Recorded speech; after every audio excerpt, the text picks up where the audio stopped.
Regular meeting of the Northfield Public School Board. Today is Monday, March 28th, 2022, and the time is 6 p.m. This meeting is being live streamed and recorded. The recording of this meeting will be posted on the district website as soon as possible. Before we get started, I'd like to thank members of the public for attending this school board business meeting to observe the work being done on behalf of all school district stakeholders. We appreciate the time you took to be here this evening. Dr. Hellman, we have some items in the table file. We do. This evening in the table file, we have some legislative update recaps from Schools for Equity and Education and the Minnesota Association of School Administrators. We also have a summary of the House Omnibus Education Bill for you as well. We also have several personnel items, including appointments, increased, decreased, changes in assignments, and 3 resignations. Okay, thank you. If there are no objections, we will add these items to the agenda as we move forward. Is there a motion to approve the agenda as presented? Moved by Jeff, second by Amy. All those in favor say aye. Aye. Opposed? Motion carries. We now move on to the public comment portion of our meeting. We do have one speaker and I have a few comments to make before we call you up. This is an opportunity for residents, business and property owners, parents, guardians, students, and employees of the Northfield School District to address the board. All comments to the board must adhere to the guidelines set in place by District Policy 206 regarding public comment. This is not a time to debate an issue, but only for the board to hear your comments. You are prohibited from making comments about specific students, staff, and administrators. The board respects and values input, but when it relates to a specific individual or to a specific matter, this input must be heard by the appropriate personnel, including the building principal or superintendent, and not during an open meeting of the school board. You will be gavelled out of order if your comments are not in compliance with these guidelines. Please address the board from the podium. After being recognized by the board chair, identify yourself and if you represent a group. We require that you limit your remarks to 3 minutes. You are not allowed to yield your time to another person. It is expected that members of the public will address their remarks with civility and respect. Personal attacks by anyone addressing the board are unacceptable. Please keep, The board has allotted up to a total of 30 minutes for public comment at a regular school board meeting. I will now begin to call those who have signed up to speak in the order in which they signed in.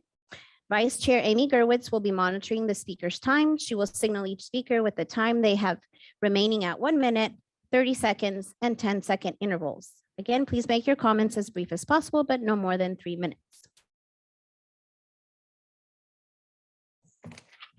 Okay, we have Rich Graves.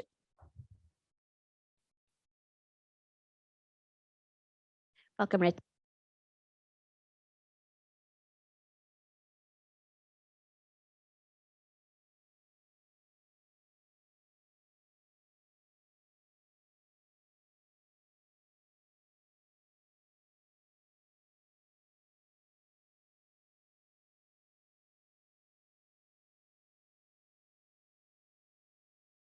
Whether that's 1 word or 2, I don't know, it's democracy in action. And you guys have done a great job the last 1.5 years under difficult circumstances. Thank you. I know there's been some minority disagreement with the masking policy, which I think was wisely resolved with the last month. I think we've kind of hit that inflection point where the science is okay with our current policy. I'm pleased to be here the first time unmasked. Thank you. I also agree with Claudio's reservations a few months ago, I think, about making sure that we have shared goals with anyone like the police that we invite on campus. Because I actually served a detention at the middle school on March 1st that the police later said was unlawful. So I think that's fine. That has nothing to do with the school board. I think the school board has been great. So thank you. And you and the city council have been lovely the last 1.5 years of the pandemic. Pandemic hasn't necessarily been lovely, but we survived. And wow, what a global study this has been. Thank you, Rich. Okay, those are all the speakers that we have for tonight. And this concludes our comment portion of our meeting. The board appreciates the time you took to share your perspective. We now move on to announcements and recognitions. Yes, I have one formal announcement this evening, and then I'll share some thoughts on some other student activities during my update later. The announcement this evening is around Greenvale Park. And so Greenvale Park Geckos have been participating in a STEAM that's an acronym that stands for Science, Technology, Engineering, Arts, and Music experience, engineering, arts, and music, or mathematics, pardon me, led by St. Olaf physics students and professors. Each class participates in hands-on experiments between March 17th and April 14th, and a team of Greenvale Park teachers, Robert Garcia, Betsy McLaughlin, Ada Leaphart, and Kelly Johnson, have collaborated with Professor Eric Hazlitt to organize this effort. And it's been fun, a fun celebration of science and learning. And so we're really grateful to have the partnerships that we have with organizations like St. Olaf. And this is an example of getting some of the things back to regular. I won't use the term normal because we don't know what the next normal is going to be. But these kinds of events signal that we are getting back to regular when we are able to have this kind of partnership where St. Olaf physics students and professors come and help our students at Greenvale Park. So we thank Professor Hazlitt and his students for joining us and helping our Greenvale Park students enjoy those hands-on experiments. Excellent. I love to hear that. Any other comments or additions, recognitions? Okay. All right, we move on to oh, I'm sorry, no, go ahead.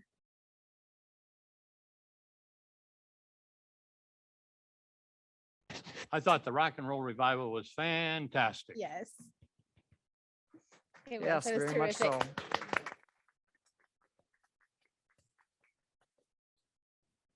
Thank you. Okay, we're moving on to items for discussion and reports. First, we have Dr. Hillman updating us on the American Indian Parent Advisory Committee. The name of the committee comes from Minnesota state statute. Correct. So we are offering an update as required by statute. So we barely meet the minimum requirements to have a required American Indian Parent Advisory Committee. That's the last time I'm going to use that language. That's the language that is in statute. Much like our Hispanic Parent Advisory Committee, this advisory committee is starting to meet this year 3 times per year. Once we are required to report to you, that committee is made up of parents. We have we have approximately 10 to 12 families who meet that designation in the district. We routinely have one parent who attends that committee meeting. And across the state, these committees are required to provide a vote of what they call concurrence or non-concurrence.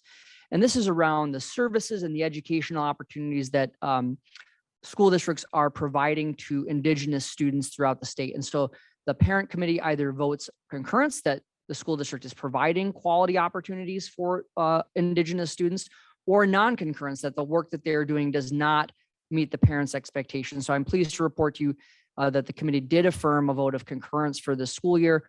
We're not required to have the board approve that vote. We are simply required to report it prior to submitting it to the State Department of Education. So that's my report on the advisory committee at this point. Okay, thank you. Board members, any questions or comments? Okay, Amy. I am a little confused. You said there was one parent on the committee, or? There's one parent who arrived. So we invite all families who meet the requirements. And we do this in a couple of different ways. We let people know the meeting dates at the beginning of the year. We send reminder emails. It's a committee of the whole. And so we have had the highest we've had since I've been here, I think, is 3 parents attend that meeting, but we have 1 parent who routinely attends the meeting. So we have ideated how can we try to gather more folks to come to the meetings, and beginning next year, it's a small enough group of parents. We're going to do individualized phone calls. Thank you. Good. Anybody else? Any other? Okay. All right, our next item, Dr. Hillman, you'll be sharing with us your superintendent's operations and COVID-19 update. Yes. So the great news is that Rice County, after a brief time where we were in the high range, as indicated by the CDC, have now come back down as of Friday back to the low range. We saw very few cases across Rice County in the last week. I'm really pleased to say that we have really seen a dramatic's not even an appropriate word. We are actually in a better shape in the school district than we even were last summer when we really saw the COVID cases receding. I update that dashboard every morning, as you know, and this morning we have only had 7 new cases reported to us in the last 14 days. So this is really great news. As you know, in the month of January alone, we had over 660 new cases reported during that month. So we are, of course, always cautious because we know that this is a wily virus that can come back at any time. But we are very pleased with where we are at right now. We did not see a substantial increase in COVID diagnosis in our student or staff population following spring break. That was something that many people were quite concerned about with people traveling. We just did not see it. We've stayed under 15 cases basically since we lifted the mask requirement or shortly thereafter. So we are in an outstanding position right now, which we are really thrilled. And once again, I want to thank everyone for the work that they have done, especially our students who have worked through this very difficult time over the past couple of years. We are not foolish enough to think that this is done, but we are very grateful to be at the point that we are at right now. I do want to point out that we continue to look at the influenza-like illness rates. Those are what we would consider to be our early warning indicators. Are we seeing people who are not feeling well? Are we seeing kids not show up to school because they have influenza-like illnesses? And so just updating, I shared in the packet on Thursday what the numbers were the previous week, but for the reporting period of March 21st through the 25th, all schools had less than a 2% weekly influenza-like illness rate, Spring Creek being the highest at 1.98%. And we even, Area Learning Center had no one reported during that time frame as home with influenza-like illnesses. And the influenza-like illnesses that we are seeing, according to the nurses who I've spoken with, really are back to what we would consider to be the old-fashioned influenza-like illness, more stomach, those kinds of things. So again, this is just another confirmation that we're really going in the right direction. So I am thrilled to share that with you. One thing I did not put in the report that I should have, another indicator that we are moving in the right direction is that we have reduced the hours at our COVID-19 testing facility. As you know, beginning November 1st, we started right next door here doing a drive-through clinic. By the last time I had reported to you, we'd done over 1,000 tests. We were really the testing center for our school district within the community. We have seen in fact, last week they did a total less than 20 tests total. And so we have reduced those hours effective last week. They used to be 9 to 2, now they're 9 to noon. It's something we could scale back up if necessary, but I do think this is another piece of data that shows that we're really going in the right direction.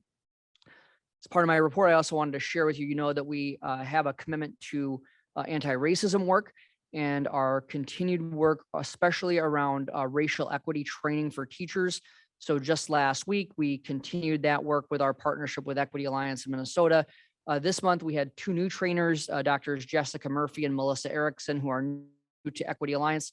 They spoke with our teachers about equitable classroom practices. So really thinking through things like how are we making sure that we are being inclusive of all students during class discussions? Are we being inclusive of every student when we provide feedback? Are we making sure that we're using cooperative learning strategies that we know involve everyone as opposed to just a handful of students? And so we're going to continue this. Next month will be our last monthly training for the year. And then in May, we will do some wrap up on reflection on the year, but I share that with you because we've made a commitment to making sure that our staff have the opportunity to be trained. And this is just the latest part in making sure that we're shifting to the discussion about how does our anti-racism work play out in how we teach. And this is just another example. And we did get some very good feedback initially on this last training. Also want to give you a brief update on the Northfield High School Facility Task Force. So as board members know, we have commissioned a task force to take a look at the Northfield High School facility. They met for the first time last week. March does not have any days where there aren't things on it. So we were able to get 29 of our more than 40 invited stakeholders present. Board members know Sal Bagley, who is a principal architect with Wold's Architects and Engineers. She led the session.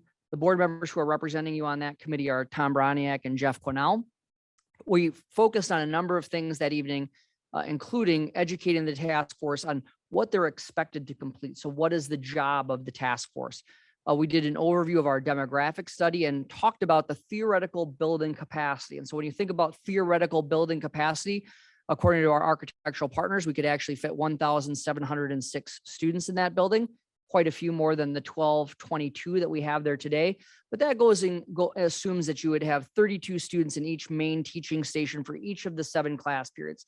So right now, most teachers have their prep in their classroom. This would say teachers would not be able to prep in their classroom under that theoretical capacity, but any facility study, that's an important piece to discuss. We also did a detailed review of the expected maintenance needed at the high school over the next 20 years. That comes to about $37 million worth of anticipated maintenance and updates. And then we also did a summary of the listening session feedback from staff, community members, and from the district youth council.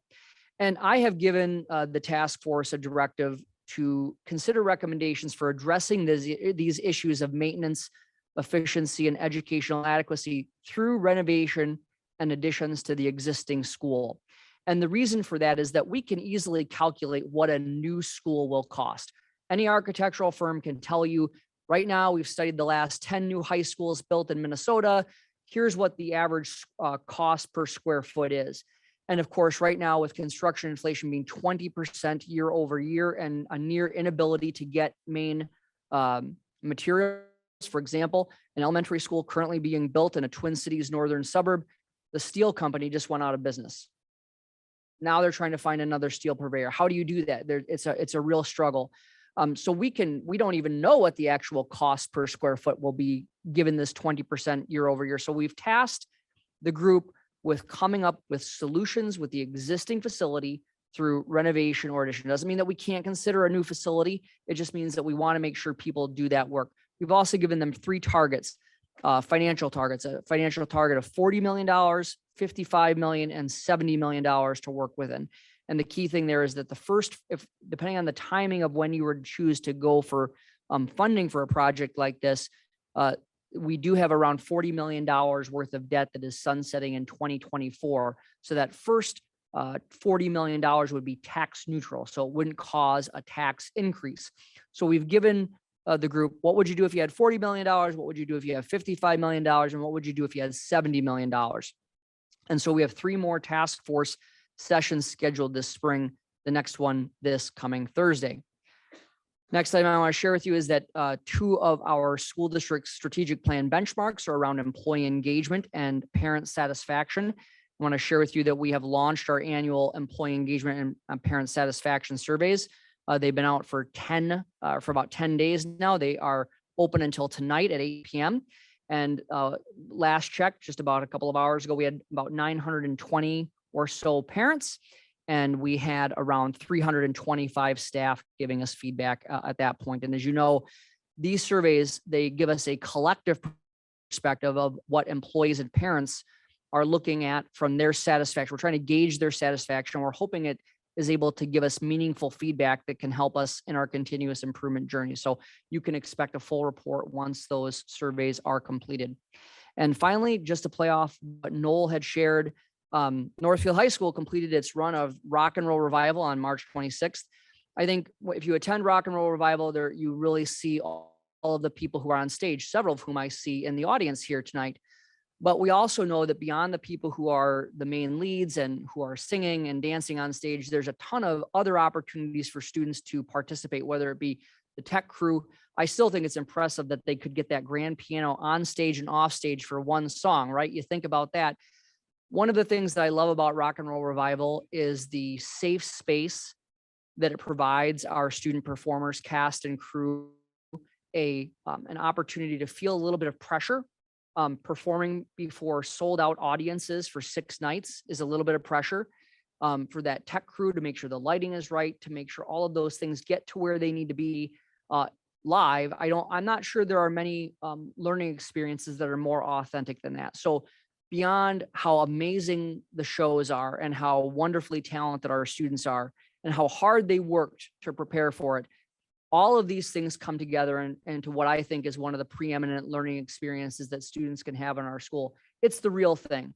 And students are going to leave that experience like we hope they leave so many other experiences, prepared for the world in a little bit of a different way, because what they learned during that is going to be the same kinds of things that will be important to them as they move out of high school. So I just want to congratulate the cast, the crew, the directors, and we want to thank the community for coming out and supporting our students. It felt regular.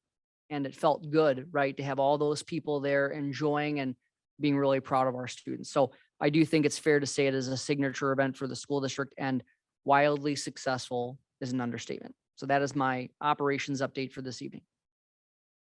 Thank you. Terrific. Board members, questions or comments? No. Dr. Hillman.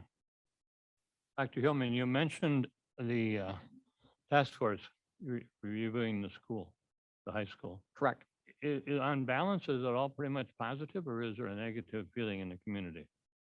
So I do not think that we know where we're at there yet, Noel. The task force that we've assembled is really to objectively look at the facility itself and make recommendations of what would improve the, how do we make sure that we're good stewards of the facilities that have been entrusted to us, taking care of the maintenance. Even since 2017, when we did not pass the referendum that included both a high school project and the elementary school projects, we have continued to take care of that facility. So we have continued to do things like paint, because we, when we didn't pass that referendum, we didn't whine, we didn't complain, right? We said, what do we do next? And so what we did was we made sure that we keep trying to do what we're able to make that building a great place, as great of a place as it can be to learn. So taking lockers out, replacing those with counters or benches, making sure that we're continuing to take care of the rest of the facility, the parking lots. This summer, last summer, we retrofitted the former district office to be student instructional space. This summer, as you know, you've approved the renovation of the main high school office, which includes a substantial upgrade to the woefully inadequate nurses station. So we continue to take care of that facility. We're looking at the educational adequacy. We're looking at the efficiency. The HVAC system creates wildly different temperate climates within the building. Some places really warm, some places cold. So that is what we're charging the task force to look at. And they're not giving, do they think it's a good idea? Do they not? They're saying, what do we think that these things are needed? And then from there, we'll start to take a look at what do we think is appropriate in the community. Like we said, we can easily calculate what would a new high school cost based upon the current square foot charge for a new building like that. But right now we're really focused on making sure we know what should the facility plan be for that if and when the board were to choose to move forward. Thank you. Board members, any others? Questions, comments? Julie? Thank you, Dr. Hillman, for the great update. I was wondering on the COVID front, when we had voted to make masks recommended but optional, and there was some concern around students who choose to not wear masks and those who choose to, and what you're hearing or your sense for how that's playing out with students and staff at the buildings. Yeah, so as you know, I'm in every building most every week, at worst every other week. So we see students who are choosing not to wear a mask. We see students who are choosing to wear a mask. I think that it has, I think we saw more students wearing masks immediately after the requirement was lifted. I think we've seen that dwindle a bit, though we do see people who have big events. For example, we saw quite a few students involved in Rock and Roll Revival who continued to mask to make sure that they were protecting themselves, not only from, COVID, but from the other illnesses that we know from time to time can sneak in. So my assessment right now is that while I'm sure that there are some things that are happening every day, my understanding is that we're letting people do what they choose, and we are proud of people for making those choices and respecting the choices of others. Excellent. Thank you. Thank you. Anyone else? Comment, question? Okay, we're moving on to our next item, budget prioritization update. And Dr. Hillman and Director Murdesdorf, will you update us? So I'm going to give a little bit of a frame just to remind people around the why. You're going to say, Matt, why are you continuing to tell us the why? We will continue to tell you the why until it's all done, because it's important for people to remember why we are doing what we are doing. I'm going to ask Val to just talk a little bit about some of the targets that we've given for each group. And then we've got 2 of the 3 groups that have completed 4 meetings and 1 that will continue. So we'll give a little bit of a frame on that. So again, we are looking at adjusting our budget, our revenue, or excuse me, our expenditures by about $4.5 million over the next 2 years. The reason that we're doing that is that we are good stewards of the money that is entrusted to us. And we have 2 factors that we know are weighing in very heavily. The demographic study that was completed and reported in January shows that we are going to have declining enrollment of around 400 students over the next 10 years. We also know the reality that for 25, at least 25 of the last 30 years, the legislature has not provided an increase to the per pupil basic formula that matches inflation. It's important for people to remember that about 70% of our revenue is directly tied in one way, shape, or form to our student count.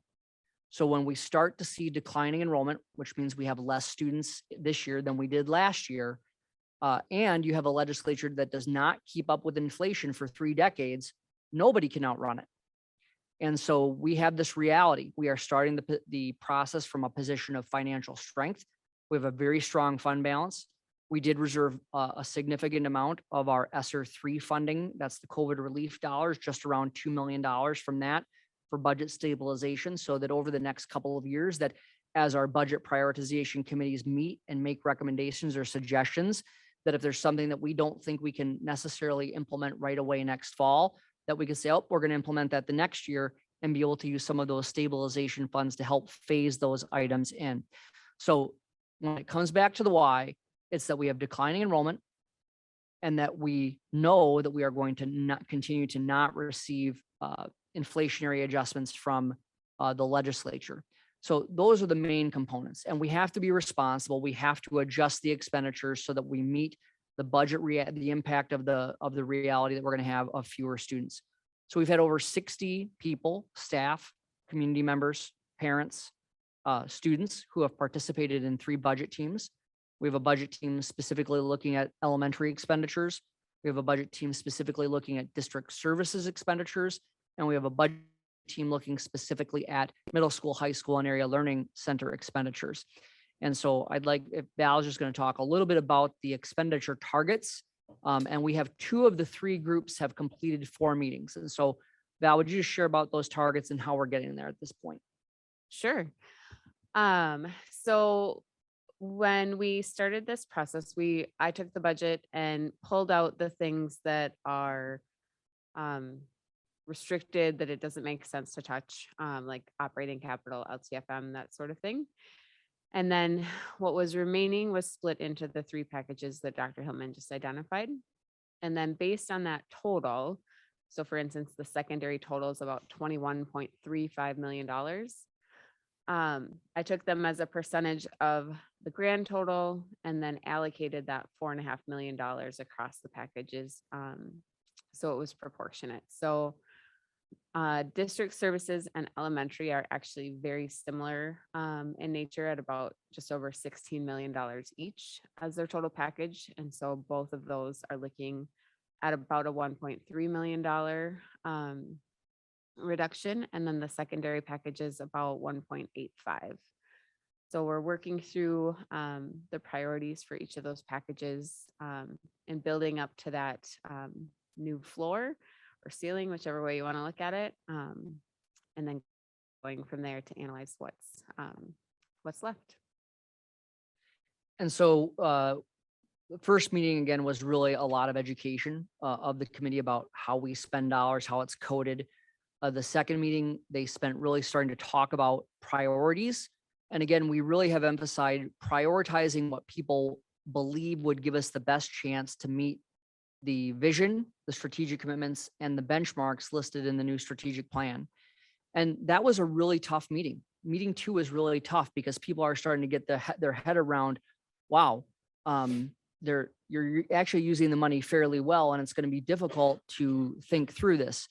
The third meeting, we came with folks to have them write priority statements, and then using a power voting strategy that many of you are familiar with, individuals will receive 12 dots that after groups wrote priority-based statements, they could vote in terms of what were the ones that were most important to them.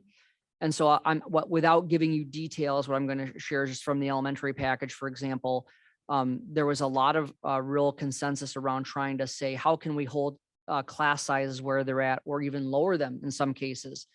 There was, as you might know, because I've talked about it a couple of times, we face a real conundrum when it comes to special education expenditures. And this particular committee talked about trying to do everything we could to maintain our current special education spending without increasing spending, if that makes sense. So these are the kinds of prioritizing high quality early childhood education. So in this case, we took these priorities And Val did some work about basically creating 3 different potential budget plans that could meet the priorities that the committee came up with in meeting 4. Val walked through those 3 potential budget plans. People had an opportunity to discuss, to ask questions. Then again, using another power voting strategy, they had an opportunity to select which of the budget plans they felt met their priorities, again, while trying to give us the best chance to achieve the district benchmarks. District service is a little bit different because district services doesn't have the same kind of number of levers that can be pulled as at the elementary level. And it's very difficult for people to really understand what district services do. I liken district services to a good official in an athletic contest. If the official is really doing a great job, you never notice the referee or the umpire.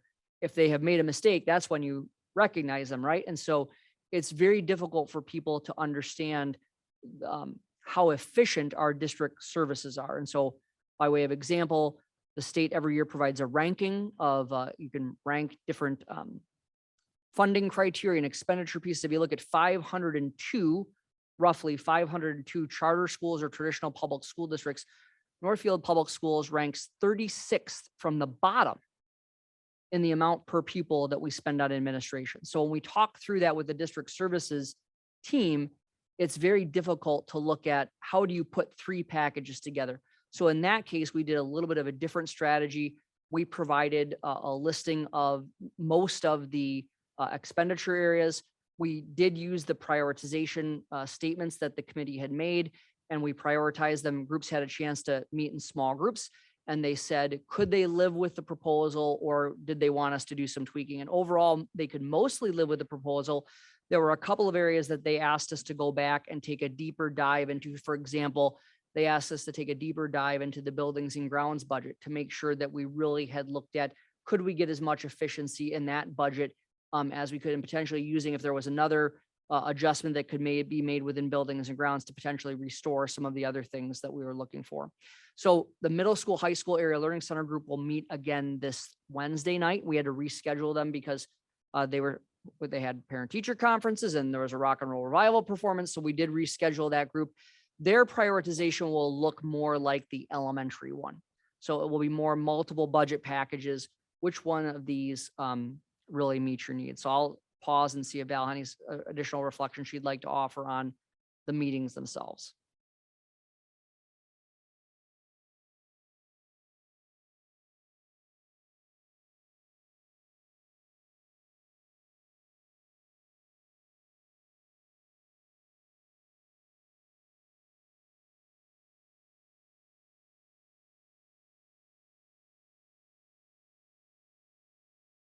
And we've been very clear while we're holding people to prioritize what they want. We've also said we're not sugarcoating this. There are reductions, but we just would rather talk about what are the things you want to make sure that we maintain versus what do we get rid of.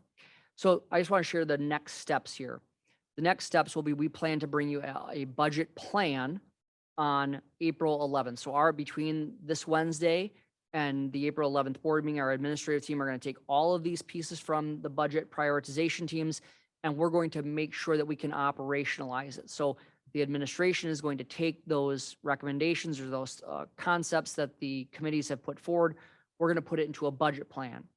That budget plan, most likely at the April 11th meeting, but it is possible depending on the complexities. It could be the April 25th meeting. We will definitely provide you a budget plan on April 11th.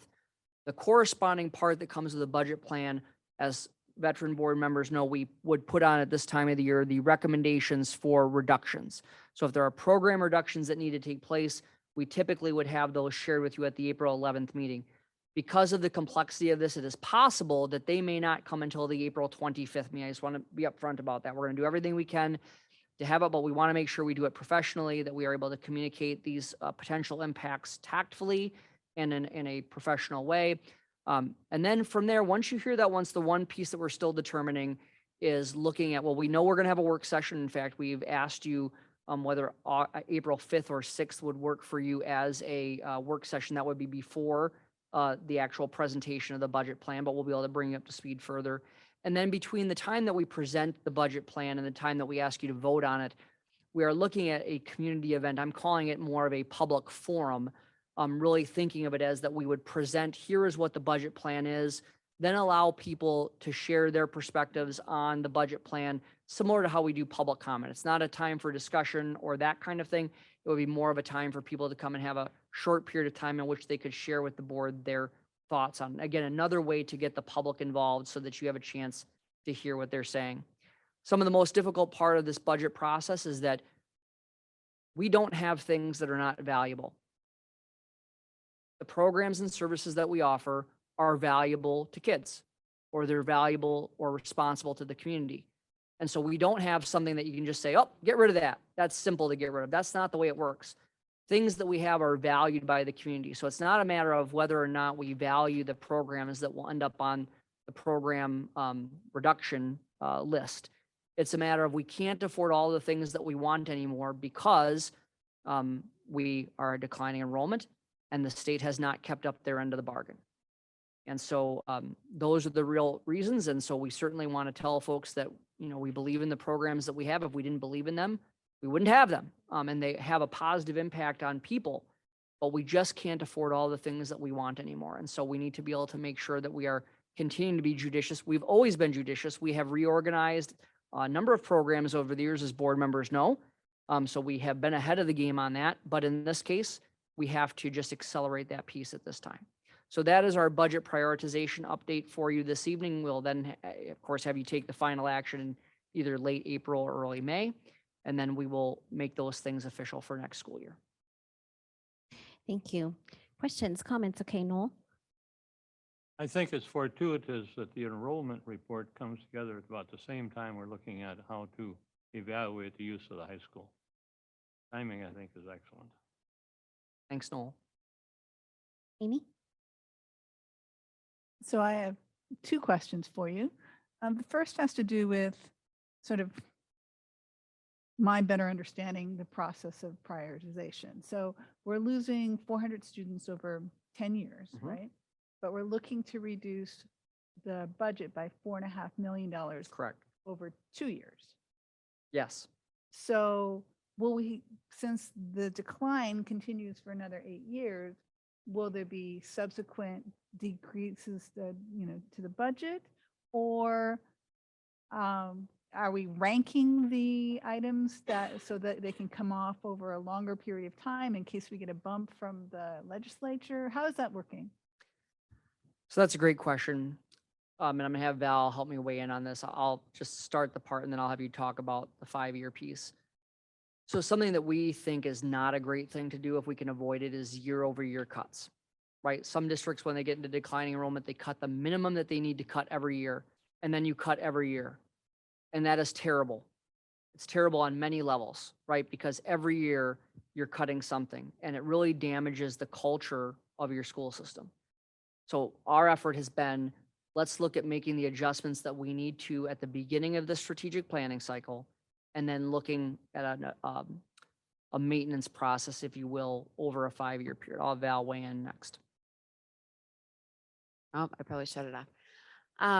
So another thing that I just want to refresh and bring back to the front is we were going to do this process 2 years ago and chose to delay it. So we have been deficit spending already because of the way the numbers have gone. Our enrollment's been declining slightly for the last 2 years for sure.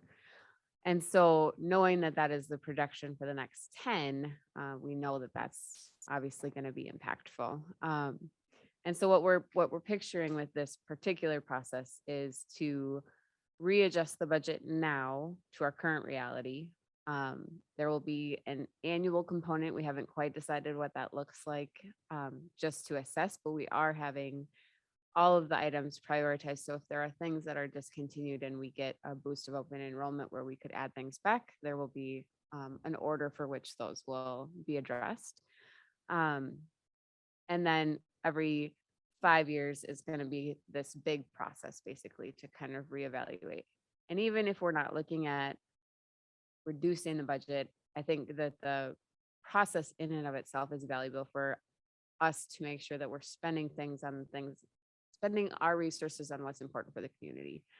So whether that means we add resources because we have the ability to do so, that's kind of the vision for this particular process. We happen to be in budget reductions, and so that's what it looks like currently.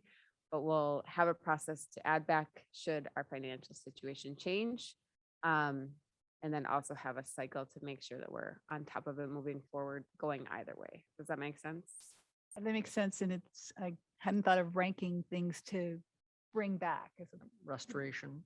So, The one other thing I would add, Amy, just to your question is that we think it's important that if people take the budget apart, right? If you were to take a look at the budget in detail, that the budget matches the strategic plan that you have adopted. So too often in school organizations, if you were to analyze the budget, you'd be hard pressed to find that the budget actually meets the components of the strategic plan. And if it is, it might be that way to begin with. But we held a number of meetings. We got a lot of feedback about what the community wants from their schools. You had several opportunities to discuss what are the outcomes that we want. And if we don't spend the resources that we have to try to achieve those outcomes, well, then why did we do the strategic plan process? And so we think it's this 5-year strategic plan process where we have a major prioritization process at the beginning of it. We're doing that now. Right now, unfortunately, it happens to be that we have to prioritize based upon with some reductions in mind. I'm very hopeful the next time that we do this, we'll have right-sized the budget for our current reality. We'll be looking at a 5 years where we wouldn't need to be considering reductions, but we're looking at saying, we just can't keep spending the money the way we've always spent it. How are we spending it to get the results that the community expects? all right. And I have a second question as well. And that is, it's more, I want your comments on it because we were talking at the beginning of the meeting about the high school project, which could possibly include a bond that we would be asking the community for more money. And then on the other hand, we're telling the community that we're cutting funds. And I think on the board, we sort of understand how that works, but I'm wondering if you have any thought about how we're going to explain this to the community, because it seems like we're contradicting ourselves. Yeah, I think that that's a really logical question for people to ask. And I think that what's important to remember is that we are charged with being stewards of a number of different things, including the operational budget each year. And then in addition to the other resources, the facilities that we have built and maintained. And so I'd invite people to think about it from their housing perspective, right? That, we have a certain amount of dollars that we can spend on our expenses every month.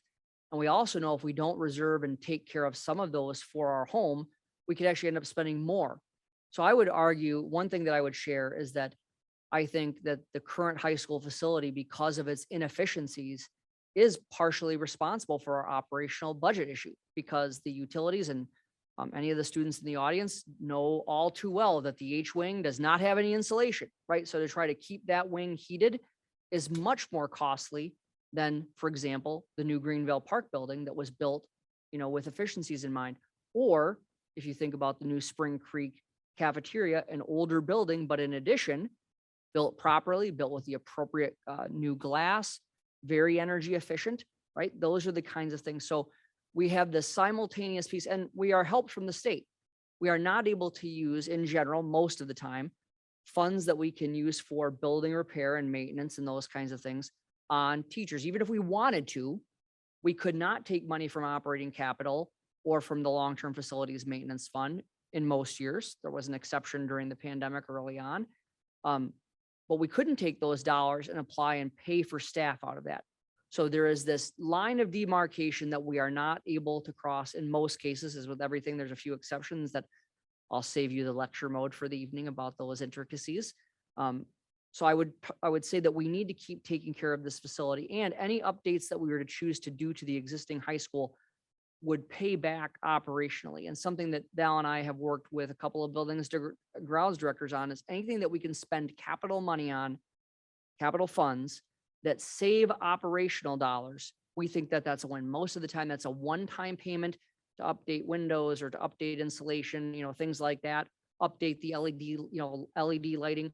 All of those things have an operational savings that come from the general fund, which is what we are trying to adjust at this point. So that would be the beginning of my discussion. Okay, thank you. Great questions. Any more questions? Tom? I have two questions. So when you do the prioritization, are there items that might actually go up if people are saying that we really want this? Yes, there are. Why don't you talk a little Yes. bit about that? So, I mean, short of giving you all the specifics, the elementary package, as Dr. Himlin said, wanted, was very interested in class size. So based on that, we can do an analysis. They put a very specific range of what they would like to see prioritized. There are lots of things that go into that conversation, like actual number of classrooms available in a building, for instance. But if that is, if we took our current enrollment and matched those targets that they provided, that could result in more classroom FTE than we currently have. And so that was the first thing that we would put in to the document to prioritize the budget. And then we kind of just went from there to say, what else, what was the second priority? So there is definitely that opportunity. But that also means that there are also things that currently exist that are no longer funded as a result of that. Right. So that's the point of prioritization. It's the forced choice analysis.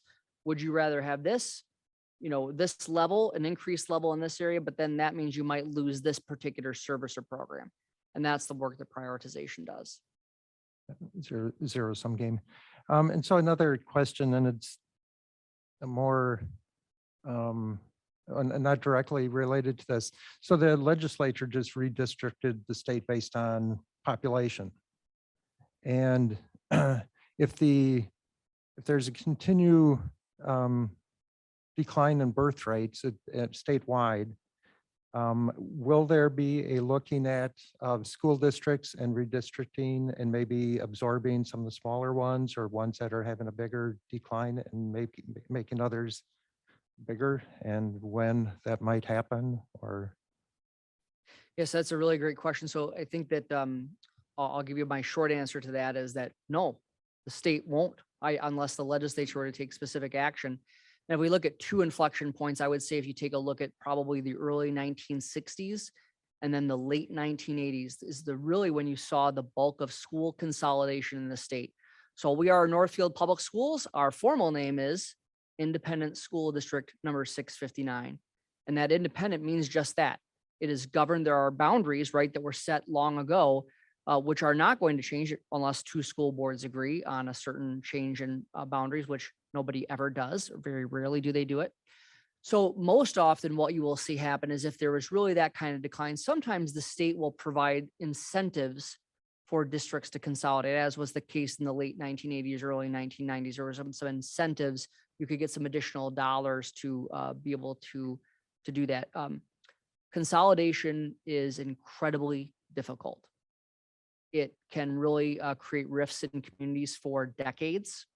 In fact, I think you've seen that in several school districts in southern Minnesota where bond referendums failed 7, 8, 10 times in a row because somebody else got the high school in 1991.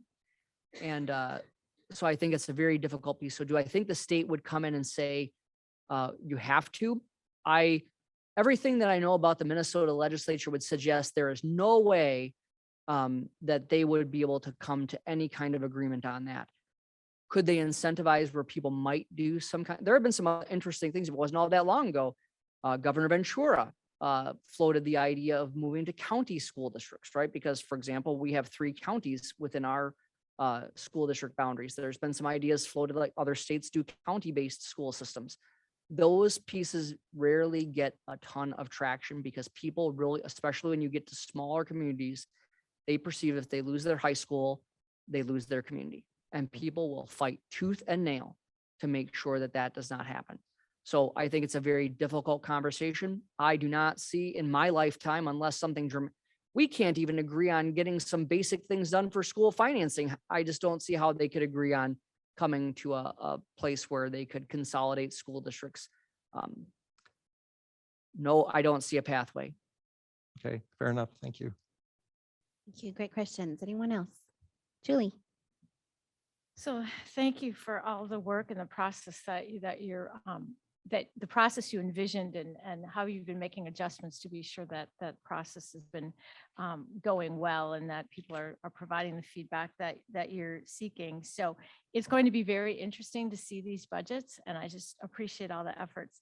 When you talked about class size, one thing I thought about was, do you envision a contingency fund strategy that has worked somewhat well for, or has worked very well for the district in the past? Do you see that as a potential, without tipping your hand, just if that's something that has been discussed or a strategy that you will choose to employ as you review budget scenarios?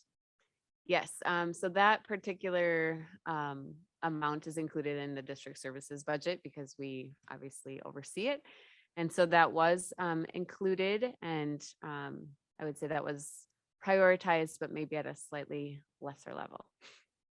And then my other question is, Val, I didn't get the total for the elementary in terms of the target that you gave elementary schools. So it's about 1.3 million Okay. in reductions, but their goal is 15.35 million. That's what we're working up to. Okay. And so when you did that proportionally, was that based on their overall budget or number of students, or how did you It determine? was to based make on that? their current budget dollars as a percentage of the total that was included for prioritization. Okay. So when I took out LTFM and operating capital and all of those things, whatever was left, and then I broke it into 3 groups and then did it as a percentage of that.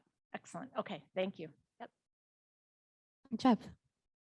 Yeah, thanks for your work. You know, a lot of cuts, a lot of looking back on things like that. And I mean, I was believe it looking at something and being optimistic and saying, you know, what is it we're doing well? You know, what is it we're really doing well that we want to keep? And also what makes us unique or interesting as a community, as a school district that wants, it's the law of attraction. And the law of attraction states, first of all, you must be attractive. So what makes, and I mean that in the sense, the broader sense of, why do people want to go to Northfield and why do people want to go to Northfield schools? And I think that as the population ages and obviously enrollment goes down, I mean, there's a lot of things, and maybe this is more of a city thing that we could be looking at, getting in a bigger tax base, bringing in, obviously we're known for a great retirement community. I mean, maybe there's some developments and things like that. So I also think that our location is very strategic, not being very far from the cities and having 35W out there. So, I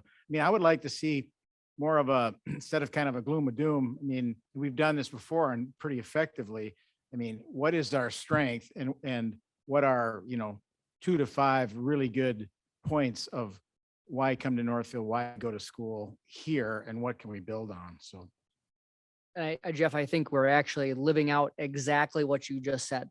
And that the prioritization process is intended to say, what are the things that we want to make sure that we keep doing that achieve the outcomes that we look for? And I will continue to champion and cheerlead for our school district. But I have a problem. I don't have places for people to buy homes. So, you know, that we, as I had shared with some folks last week, we are a destination place. Coincidentally, Val and I were meeting with a potential vendor, and they asked us about how is the district's finance going as a financial firm. And they asked us how it was going. We talked about the housing, and this person said, I can be a case study for you because I've been trying to buy a house in this town for 3 months. Can't find one. And so I think the fact, Jeff, is that we continue to, I think, to do our part in making sure that we are a place that people want to be.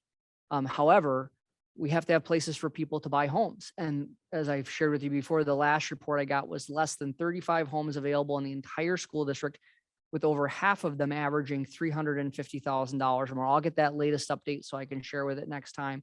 So that's another part of the difficulty that we have, is that I do think we would have a population explosion if we had the housing inventory to be able to support people who want to move here and build. It's some people, we've have stories of people buying homes in other communities adjacent to us and then open enrolling. People are only going to drive their kids 20 miles to school for so long, right? That gets old pretty quick. And so I do think that we are attractive. I do think we are playing to our strengths. It's why we're doing the prioritization process rather than a traditional cutting process, but we are limited in the fact that even if people who do want to move here, that in migration, which Hazel shared, is really declining. And she shared very clearly that that is a result of housing inventory. Thank you. Thank you. Great questions. Any more comments or questions? Okay, I wanted to know if you're seeing consistency in the meetings, this kind of the same community members are able to show up across the board Yeah, I think that that's fair to say. We've had a handful of people who have, their childcare issue here and there, things for like the that. most part. For the most part, I think it's been very consistent. Yes. Terrific. I'm so grateful for all the community members that are gathering to do this process, and thank you, Val, for all your support of their requests of you and bringing that before them. A pleasure. Claudia Thomas. Oh, Tom. What you just said about consistency, of the comments that people are making in the different groups, is there a consistent theme among all the groups? Or like the elementary, maybe wants smaller class sizes, the other one wants something else, or is there a consistency? I would say yes and no. There are some, I would say, broad theme at the elementary, it's a little tighter. There's less choices at the elementary. Yeah, there's less choice. But even within that group, there's certainly some other things that they were interested in, depending on their perspectives. Secondary is a little broader. There's definitely a pretty tight, I would say, band of themes where in the power voting strategy, there were 5 or 6 items that were all voted extremely close together. And so that's the one I'm working through right now. So I don't have any details to share yet, but that I think it's indicative of the budget. So when you're at secondary, there's more options, there's co-curricular, there's, electives. And so I think that's just indicative of those packages.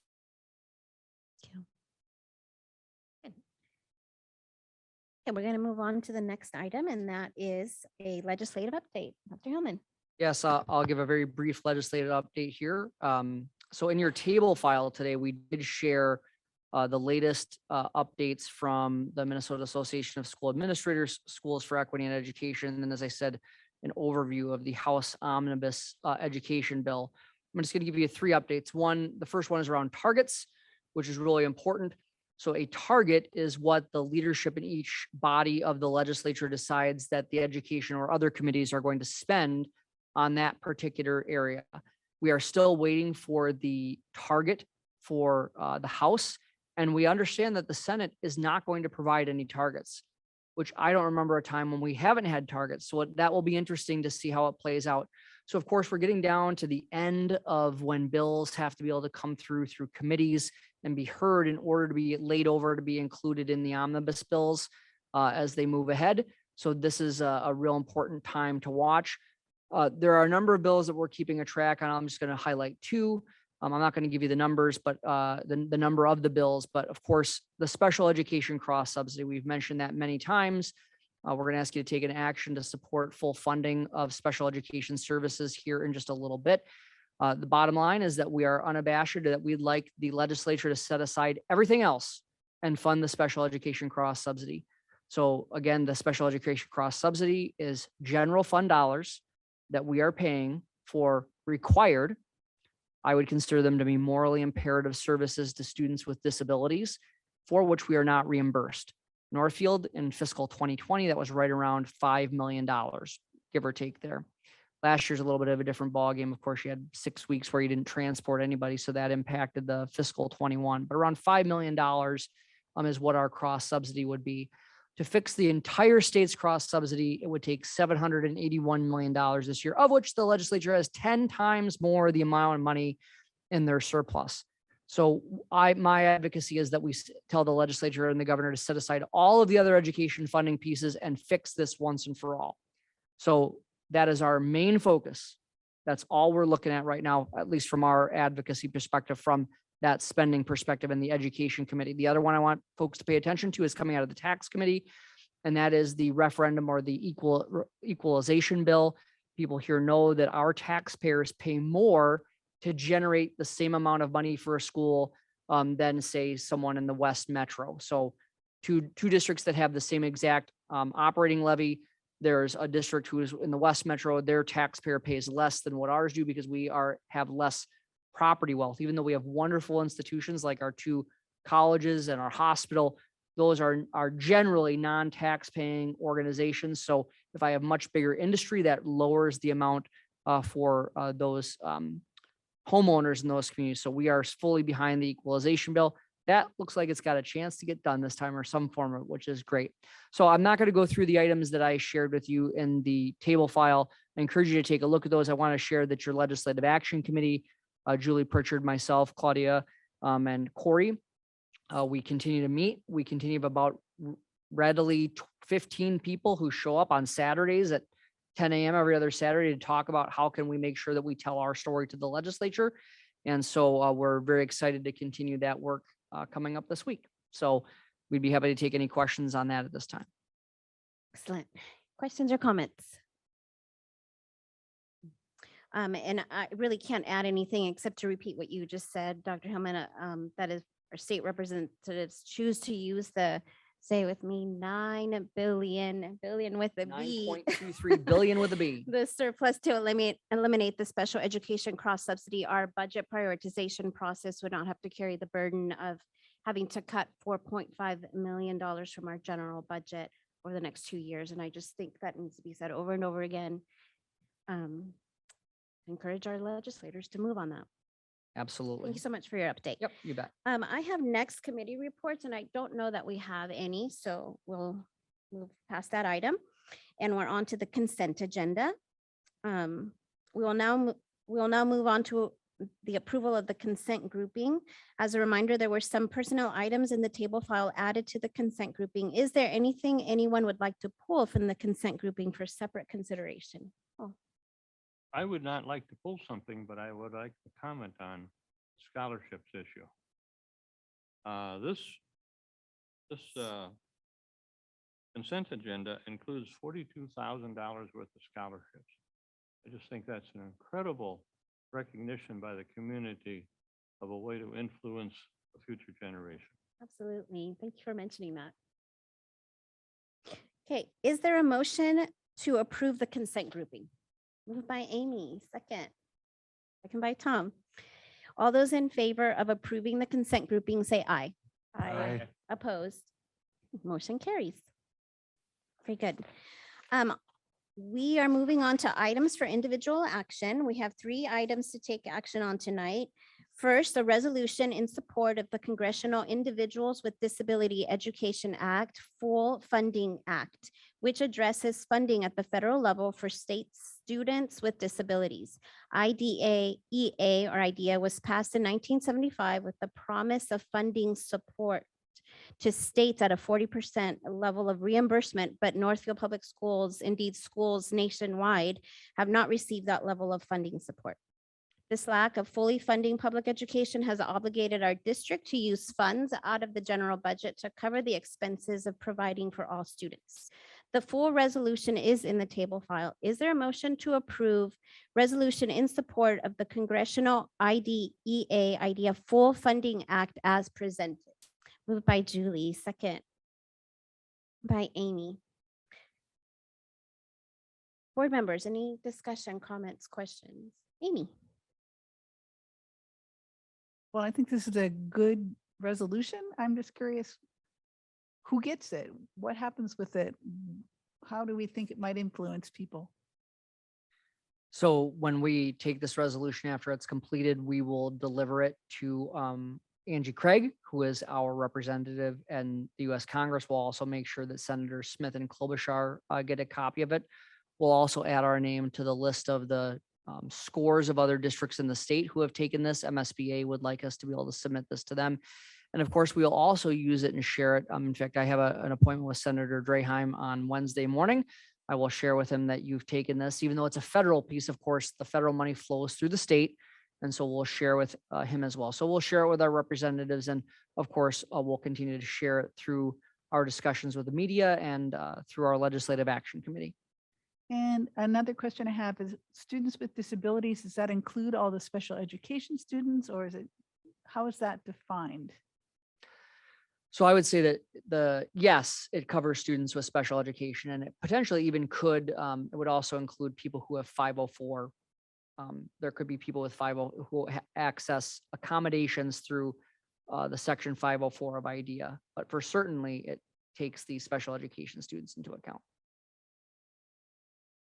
Any more questions or comments? Julie?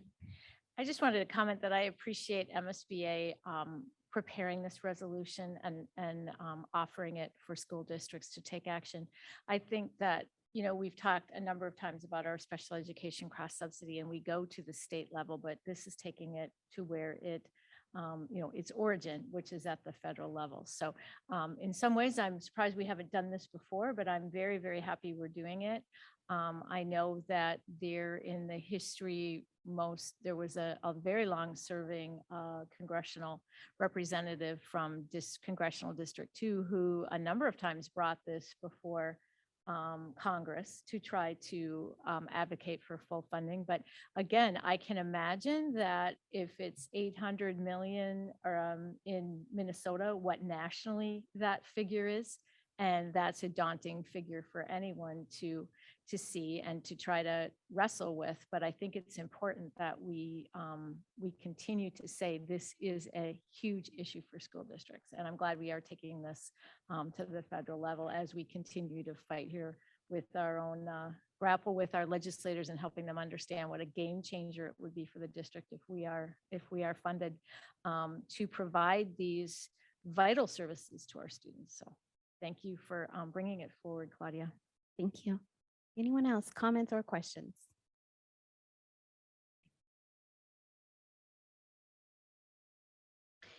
Thank you for your thoughtful comments. I'd like to read from the resolution, just the concluding segments. Resolution in support of the Congressional IDEA Full Funding Act, HR 5984 and S 3213.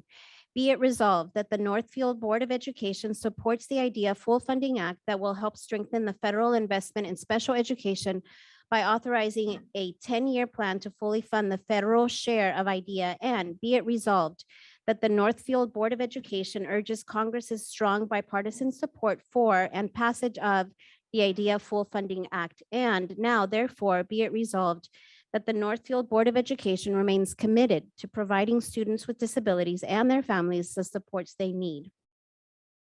We have a motion and a second. This is a roll call vote, which Anita will facilitate. Broniak, Aye.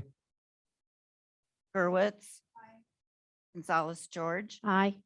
Pritchard, Aye. Quinnell, Aye. Stratmon, Resolution passes. We'll get this to our state and federal representatives.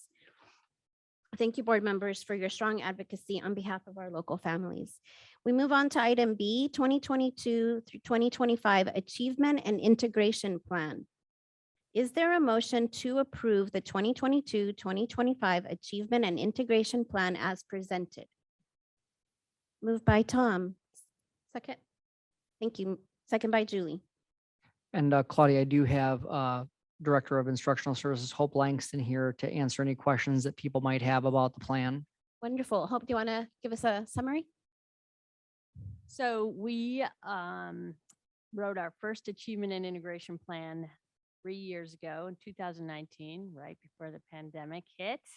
And we are submitting our second 3-year plan. There are requirements for the types of goals. So it's achievement disparity, reducing the achievement disparities, increasing student access to diverse teachers or effective teachers, and then an integration goal. So you can see in the plan in front of you, we have 2 achievement goals, reducing the percentage of FRP students who are credit deficient and not on track for 4-year graduation rate. We are reducing the number of FRP students who are not proficient on the MC. We're increasing their proficiency or reducing the number of non-proficient. Those would be the 2 achievement goals. The effective teaching goal is related to the number of D's and F's earned by FRP students at the middle school. And again, this data is quite clearly tied to our current reality coming out of a pandemic for 2 years. And then the data integration goal is a repeat because that was the one goal we did meet quite successfully. And that's a student data summit between Northfield, Faribault, Tri-City United, and Waterville Elysian, who are in the cooperative with us for achievement and integration. So we're excited to bring that back to our students. Those are the three goals. Our budget, which you are not required to approve the budget, but you are required to approve the plan, is about $344,000. So that's where we're at, and I'm happy to answer any questions. Thank you, Hope. Board members, questions or comments? Okay. Oh, Julie, yes. Thank you, Hope. This is just really, I think a really excellent plan. And I think it was just really, so it was gratifying to read through and see all of the supports that we have in place for our students. And I was wondering so the other districts that we mentioned, where we're the Cannon River Collaborative, what type of communication or collaboration do we have with those districts? Waterville, Elysian, Morrison, Tri-City United, and Faribault Public Schools. So we really collaborate with them on the data summit only. We do, I am in touch with the Faribault coordinator for their plan. But we jointly met and planned out the data summit the last time we had it in December of 2019. Such a pleasant memory. And we are meeting again actually in April to plan this spring. And so that's the focus of our work together. Each district develops their own goals. So we're not collaborating on goals because we are each using our current reality in our districts, which is really quite different. But the collaboration centers on that data summit. Excellent. Thank you. Thank you. Anyone else comment or question? Okay, thank you, Hope. Thank you. Okay, seeing no further discussion, we have a motion and a second. All those in favor say aye. Aye. Opposed? Okay, motion carries. Okay, finally, we have another resolution before us. 2022 resolution establishing combined polling places, March 28, 2022. Is there a motion to approve the 2022 resolution established combined polling places, March 28, 2022 as presented? Moved by Tom, second by Amy. Dr. Helmut, do you want to give us a Yeah, I'll little just summary? give a very brief summary. So you know that we take this resolution annually, typically in December. However, of course, with the census and the redistricting, we were needing to take, even though we're not making any changes, we've been advised just to take this resolution again. We're not anticipating on having a special election this year, but in talking with the counties, they would like us to take this resolution again. So it's basically the same resolution in December. We just have to do it after redistricting. Board members, questions or comments? Okay, we have a motion and a second. All those in favor say aye. Aye. Opposed? Want to take the roll call on a resolution? Oh, I'm sorry. This is a resolution. Sorry, Anita. Will you help us? Broniak, Aye. Gerwitz, Gonzalez, George, Aye. Pritchard, Aye. Cornell, Aye. Stratmon, Thank you. Motion carries. Okay, we move on to items for further information. Dr. Hillman, you will be reviewing the March 2022 enrollment report. We actually have the enrollment report this time, so thank you for board members' patience from the last meeting. You'll see that we are very similar to what we were the month before, right around just a couple of students less than we had in February at 3790. You'll see the bulk of things, just a handful of minor differences between buildings. So really into that mode of the year where we see some consistency. Thank you. Board members, questions or comments?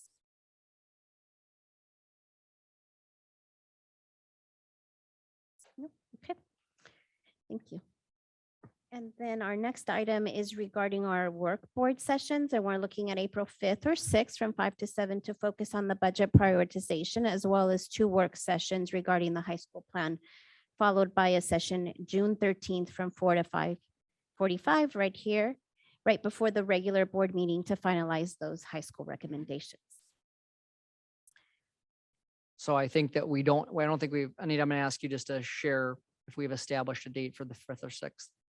We have not. I've heard from a couple of board members, so if perhaps we could determine the date, that would be helpful. So if board members could just be, either tonight or tomorrow morning right away, let Anita know if the 5th and or the 6th will work for you. We've heard from a few people that both dates work.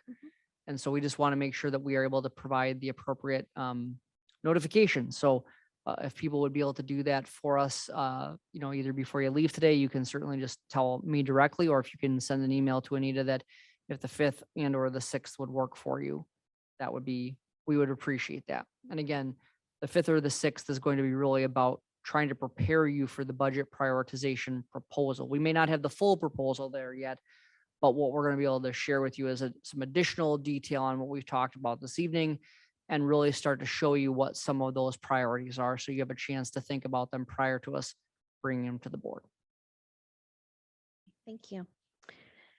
Okay, for our future meetings, we have a work session. Oh, did I already read that? No, we haven't done that part yet. Okay, for our future meetings, we have a work session Tuesday, April 5th or 6th at 5 PM in the boardroom. Regular board meetings on Monday, April 11th, April 25th, and May 9th at 6 PM in the boardroom. Okay, is there a motion? Is there a motion to adjourn? Okay, moved by Noel, second by Amy. All those in favor, say aye. Aye. Opposed? Okay, motion carries. We are adjourned.